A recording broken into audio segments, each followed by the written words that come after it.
Good morning, brothers and sisters, and welcome to the King's Report. My name is Jim Stevens. I'm going to be substituting for Richard Panzer this morning. Richard is involved in the Love Smarts seminar all day today, so he asked me to substitute for him. I've got a program for you, which is mostly an overview of Pyeong, the Providence in Pyeong over the last 2.5, 3 years. Today is Saturday, February 24th, 2024. So let me begin with a Bible verse. Recently, I've been thinking a lot about the scene in the Garden of Gethsemane where, the Last Supper and then the scene in the Garden of Gethsemane. So this Bible verse is from Luke 22:28. Whoops. Something's wrong. I can't see the top of the Bible verse here.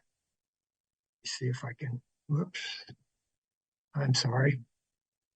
Here we go.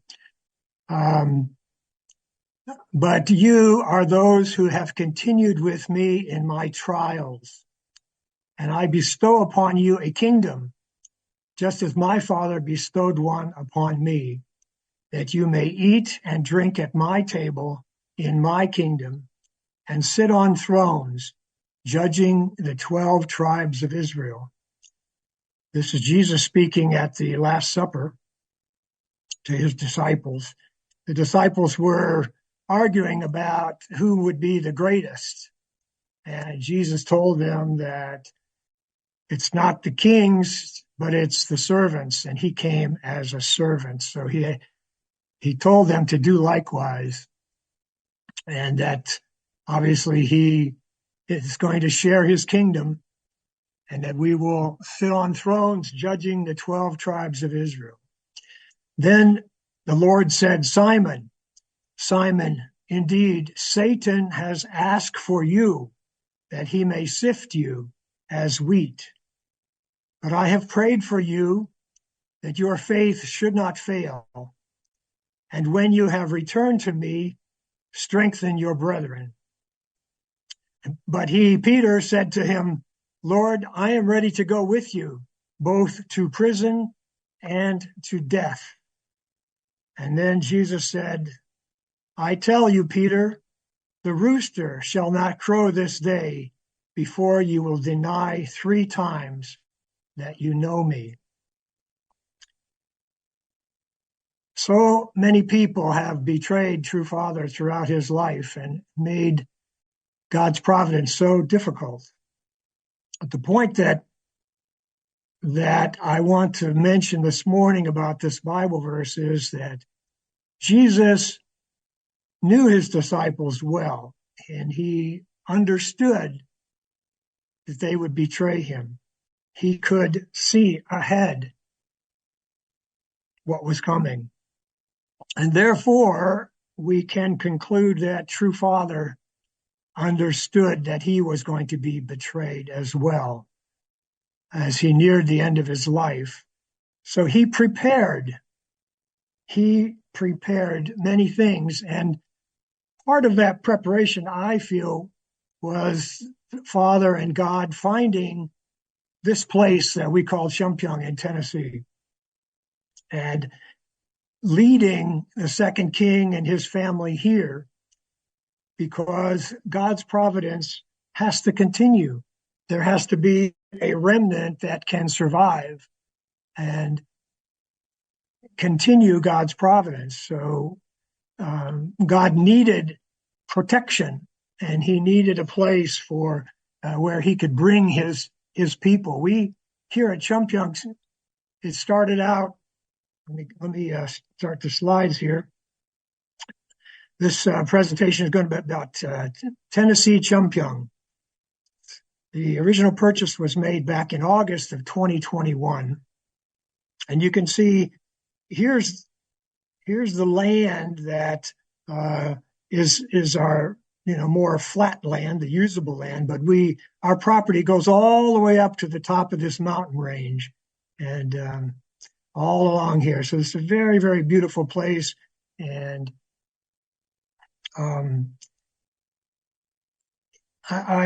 the first time I came here, I felt a desire to come here from the very beginning. And the first time I came here, I really felt at home. I felt a spiritual peace here, like a resting place, a place of protection and God's guidance. So now this is flipped. Here's that mountain range, and here's the property I was showing before. This is a real estate website. The original property that we bought was about 150 acres, which is this red line here. And then all the Pyeong buildings and everything is down in this area. But then we were able to buy another piece of property here right next to it, which is about 100 additional acres. And then over here in this area we call Cornerstone, with another 70 acres that was bought by a group of members, and about 12 families are going to be living in there.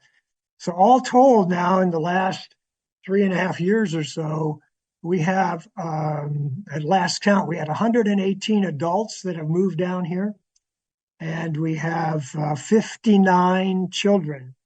So, and more coming all the time. So it has been a real migration. It's been a movement of people who recognize that this is the place to be, and surrounding the second king and furthering God's providence to the extent that we can down here. This is a picture from the real estate website at the beginning before we bought the property. The only two buildings on the property were this barn, this old tobacco barn where they used to dry tobacco, and this little shed up here. Here's an aerial view of the shed, and there's a small pond, or maybe you want to call it a large pond right there. All this has completely changed. This whole area had donkeys on it, so there was a lot of donkey poop all over the place that we had to maneuver around wherever we walked. This is a more close-up of that shed. You can see there's some old buildings here. There's an outhouse here. So in the beginning, there wasn't much here. This is the inside of the shed. Here's another view. You can see here's a major highway that goes north and south through eastern Tennessee. So we're very close to that highway. It's very easy access to get out and go to the city, do whatever we need to do.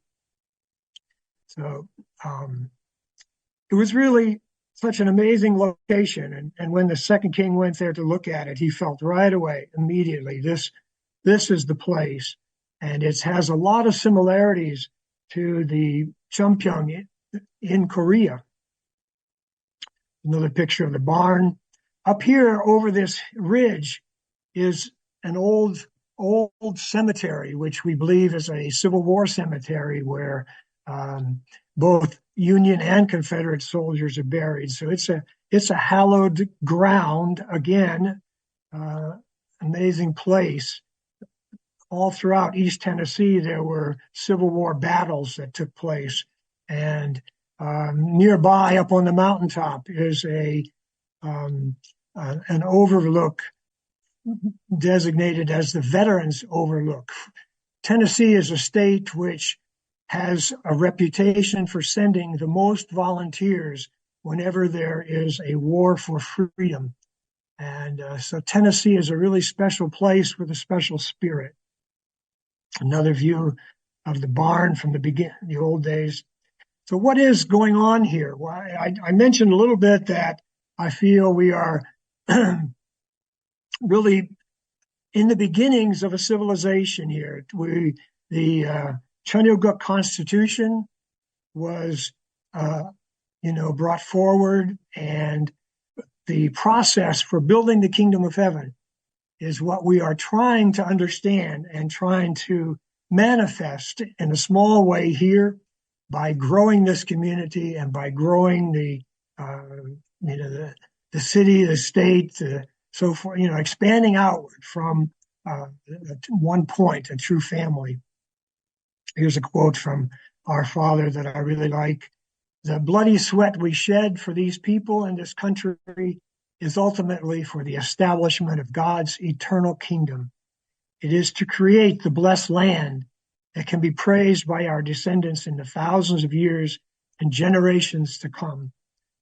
The true Father's heart was always, so far ahead, thousands of years and generations looking forward. So he had that incredible sense of history that is hard for those of us living, day in and day out and, doing all the things that we need to do every day to live, to be connected to that incredible perspective of thousands of years and what will take place over the next, 10 next generations to come. We, here every day we're thinking, what are we doing today that's building the kingdom? And I think, through this slideshow, you might get a sense of what can be accomplished, how many things can change so much in just a short span of less than 3 years. The original concept, here's a view. Here's the main highway and the road into the property. And here's where the welcome center is now. And we go on up the road to the living area for the second king and many others. Here's that barn. And we had a concept to build eventually the giant sanctuary, the grand sanctuary here. We have from there a trail of tears where we'll explain Father's life course and Father's suffering course. And then a trail of victory, Father's victories, and finally the trail of ascension that goes all the way up to the top of the mountain. So there's a real vision for making this a show place. So we have the event center, we've got places, living places, we've got a pond. All this was conceived before we began a lot of the construction here. So in the beginning, here's some pictures from the very beginning. There was really almost nothing here. Like I showed you the shed and the pond. Here's the second king and queen. It was really a very, very special time to be able to sit around a campfire together and share. We had a lot of work days. This is that old bathhouse. No, just a bathroom, really, outhouse. So this disappeared, and you can see all this jungle here right behind. All that's gone now. Many, many changes. Here's Inspector General Cook Jinim, Second King Greg Knoll. I'm not sure who that is. Again, you can see what it was like when we first came here. It's another work that this shed is all gone. There was so much restoration work that needed to be done on the property. Here's the entrance. You can see it was barely a road at that time. Another view of the pond. This was the field that's down from what we call the palace area. Here's the road coming up this way to where the palace is. There's really nothing here. This was a donkey field. Here's another view of that outhouse. These trees are gone. All this bush is gone now. This is where the second king and queen lived for a while. This is where they took showers. This water comes from the pond, so we weren't drinking it. Again, we had some real special times, cooking over a camp stove, hanging out, just talking about the vision. The motorcycles were brought here. People came, were staying in tents for the longest time. This is a trail that went up the mountain to the area which became, we knew there was a mountain spring coming down, so we had fresh spring water. This trail went up that way. Now it's just, you can see it's almost not a trail, but eventually from many people going up and down, it becomes much more of a trail. There are fish in that pond. We had some fun sometimes going fishing. All kinds of equipment was brought in. It was a happy place for us to come and spend time. You can see construction is going on behind here. A lot of trees are taken down. So we call it the palace area. This was started out this area, and eventually now it became the place where the king and queen are living and the king's family. This was a chainsaw, the beginnings of a chainsaw, a carving that the second king did. We might see that a little later, I'm not sure. So this is the pond, and they were taking down a lot of trees up on the hillside there. You can see the kind of construction equipment that we hired to come in. Here's a more distant look. The back is being cleared. There's a huge tree that was taken down. This area is now where the Korean tiny home is. And here, the waterfall is over here. So we'll get to all those things in a short time. This was a big, beautiful tree we had, but it needed to come down. Just massive trees and forest need to be cleared for a civilization. This was one of the, this is a sinkhole. This was discovered right nearby where that outhouse was, because the bulldozer was pushing dirt around and almost fell in this because it was uncovered. There's a massive hole in the ground fills up with water during rainy season. So we learned all kinds of things. A lot of this soil is has a lot of clay in it, so it's very sticky. Here's example of the tents people were living in. We had to put in a lot of pipes in the ground, so we dug many trenches and had to pack the dirt, put it back down. These are pipes for water lines, pipes for septic lines for sewers. We had to put in electrical wiring, many things. So here's now just showing some construction, how much property was cleared behind. This is eventually these houses came. The first winter was the worst one we've had here in Pyeong. It was brutal, very cold, a lot of snow, and we didn't have any place to live. Most of the members were still staying in tents throughout this winter. This was the road, of course. This is the kind of situation. People were living in these tents in that kind of weather, so cold. So eventually, everybody pretty much moved into the barn just to get away from the snow and the wind.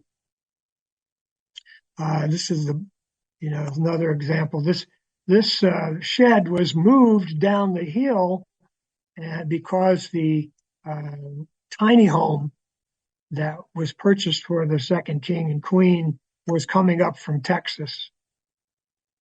Here's a shot of inside the barn, this old tobacco barn. You can see it has, there's holes between all the boards. So it doesn't provide any protection against the weather except maybe the wind. This is the upstairs. This place was full of tents, people living here throughout that first winter. So trying to keep warm. It was really creating a community. People went through a lot of an incredible course to establish a foundation spiritually. The cooking, community cooking was all done outside in big pots. We had to get water from that mountain spring up on the mountains. So every day they went up and got water for drinking. The mud was just unbelievable from all that snow and all the rain we had. This is an example of the kind of mud. It just so much. I took this picture. This is a classic um, symbolism of what it was like here. The mud and the clay was so thick that it would hook to the bottoms of your boots, and you couldn't get it off. And you'd be walking around, your boots would weigh twice as much because of all the mud on the bottom of your boots. So this is the area we call a campground. So people were staying in tents here all throughout that first winter. This is nearby where the Welcome Center is. You can see how much water comes down that mountain after a rain. And if you cut off all the branches and the shrubbery and the trees, then you've got massive amounts of mud just everywhere. This is the picture back behind the Welcome Center, back towards the shooting range. Just a rain gauge showing that, we could get sometimes storms, 3 inches of rain in a short period of time. So the tiny homes were originally purchased down in Texas for the property down there, but it was decided to move them up for living quarters at Pyeong. So this is the King and Queen's tiny home, arrived from Texas. It's sitting out on the road outside of Pyeong, and it was winter that it came. We're celebrating that it finally arrived because it took a long time to organize it to be able to come.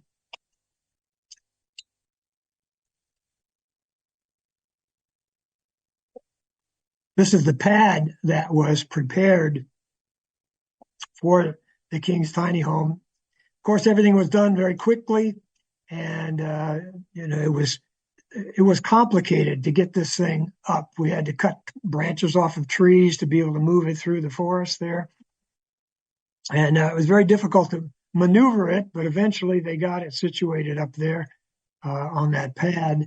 Then we put concrete foundation under it. We, stabilized it, took the wheels off and everything. Quite a big job. All of these processes take time. They take a lot of effort, a lot of engineering, a lot of people. Again, and more snow came. Here's another example of trenches that were put in.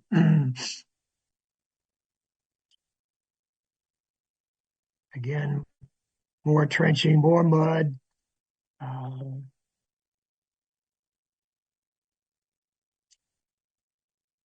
Again, this is a picture of people's tents down there.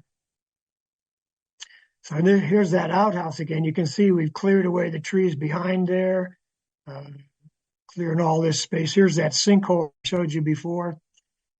These trees are gone now. In fact, there's a dojo that has been built here, and a couple of travel trailers are here. There's you can see we flattened this area here. And then this is a picture of the Japanese tiny home that came up from Texas. The palace area is over here. This is the pond area. You can see that, this was placed. Then we had to hook up the septic lines, the water lines to this house, and the Korean tiny house is over here on the other side. Same situation, more trenching. There's a huge septic system that was put in the ground, underground, with a large leach field where all the sewage would go. Again, another picture of progress. This is a concrete pad that was put in. Eventually, we built a dojo here and a motorcycle garage. This is much later now. You can see this is a pump house for the well. This is the Korean tiny home. This is the barn down here. This is the house we've been building for the third king's parsonage. This is the Japanese tiny home. It's a home for security, Shigeru. And you can see this greenhouses that came in and Swan Lake. So I'm going to show each of those more separately. So from the very beginning, we started having Sunday service here with all outside in the midst of construction and the weather, of course. Some days were pretty cold for church. And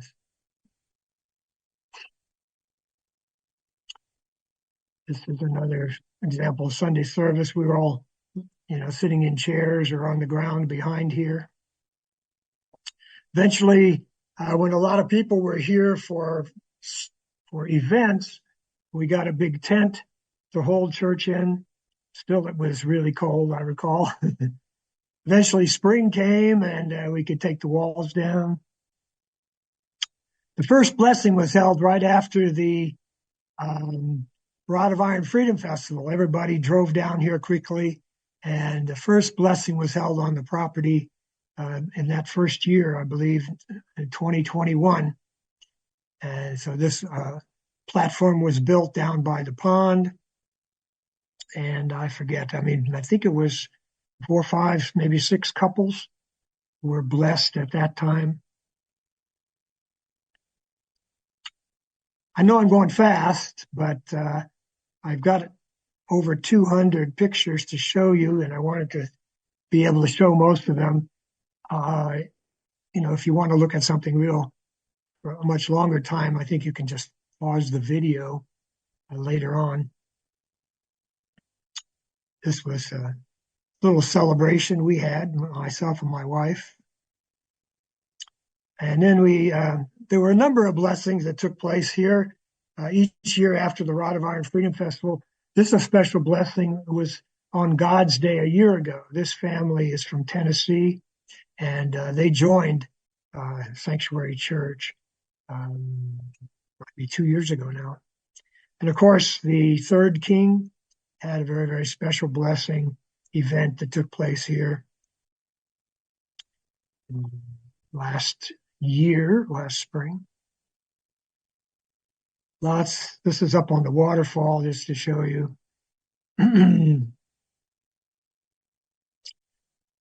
So here's an aerial view again of the property now. We've got, this is the palace area and the pond. From here, you go up this way, there's a trail that goes up to the mountain spring where we get fresh spring water. And we've got pipes that come down from the spring and deliver water to this area and also to down here by, we call this Swan Lake. But the Trail of Tears, the Trail of Victory, the Trail of Ascension are all over on this side of the property. So you would go past the barn, you'd walk up here, go through this field, and then go up the Trail of Ascension. And then this goes up and up and up and all the way up to the top of the mountain, which doesn't show in this picture. So this is the spring when we initially found or went up to the source of the spring water. So we were able to, the king was with us, and we dug out a hole in the mountainside where the spring was originating out of the mountain. So once we dug a place for a big pool of water to accumulate, then we filled it with rocks and we stuck a pipe in it. So the water would run out of that pool. It's coming out of the mountains into the pool, and then it would run out of the pool through the pipe. And we set up the spring water where we could collect spring water. The king, did everything there. Of course, it ran muddy at first, but eventually was clear running water. And here's the second king and queen. This is Shingunim. All kinds of improvements are always being added to every situation. Here's the spring over here. Eventually, it was difficult to cross here, so a bridge was built. Now this is up on the top of the mountain, the Trail of Ascension. This when you go up the Trail of Ascension, you arrive at this gigantic rock, and you can see, we cut down some trees so you can see Cherokee Lake off in the distance. This is a very, very beautiful view. Cherokee Lake, Morristown areas over here. This is a huge, huge lake system in Tennessee. It's a very beautiful, beautiful area. And then if you go along, you follow these red markers along the top of the mountain, the ridge, you'll eventually come to a red pine tree, which the second king discovered. Not this one, the trail. Okay, here's the red pine tree. These are very rare in this part of Tennessee, and but the second king found it, and then it was very, very special to have one of these. Father loved red pine trees, and there are red pine trees in Cheong in Korea. It took us about, say, 40 minutes to climb to the top of the Trail of Ascension, and then another 15 or 20 minutes to get to the red pine tree. So younger people can make it faster. My wife and I are still in pretty good shape. We have a lot of pavilion making material that eventually up on that mountaintop, we're going to put some kind of observatory. I took this picture to give you some kind of perspective of how steep places are on that mountaintop. Climbing that mountain. These steps were put in by the Unification Academy when they were here. We have a lot of projects that the young people do when they're here, part of the academy. They really contribute to Cheong, Providence, and the area. We had all kinds of this.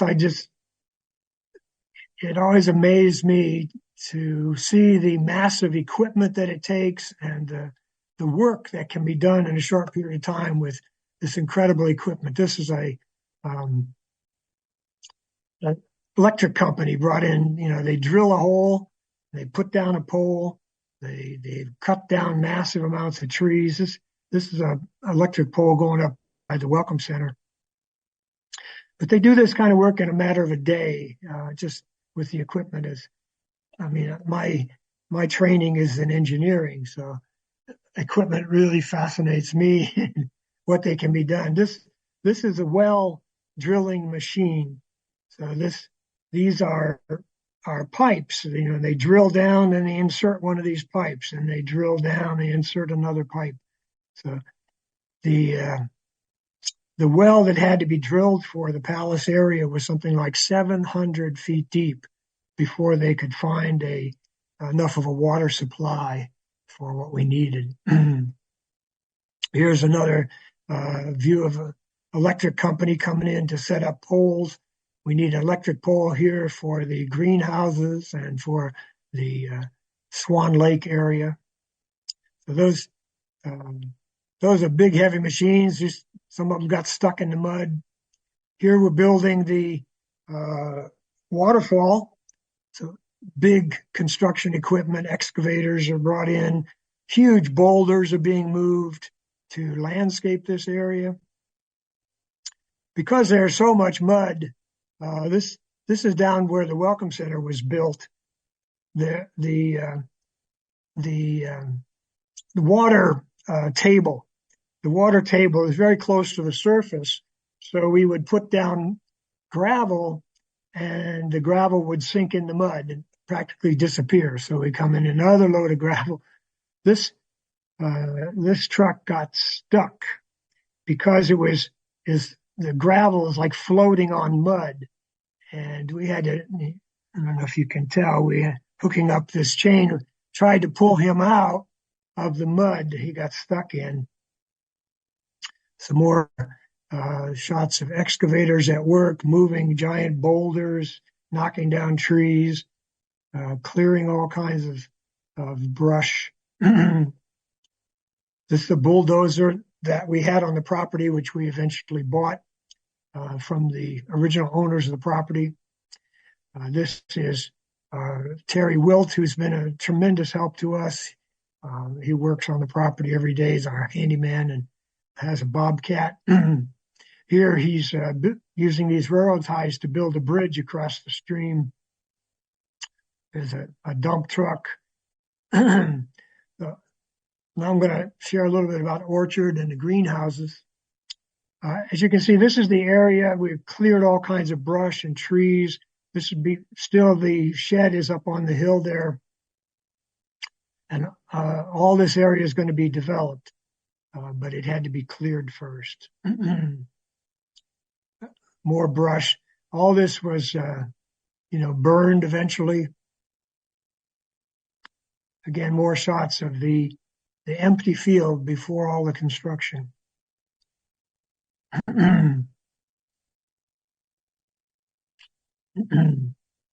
Here, the king's tiny home has arrived. That shed was moved to here. You can see still all kinds of trees on the hillside that haven't been cleared.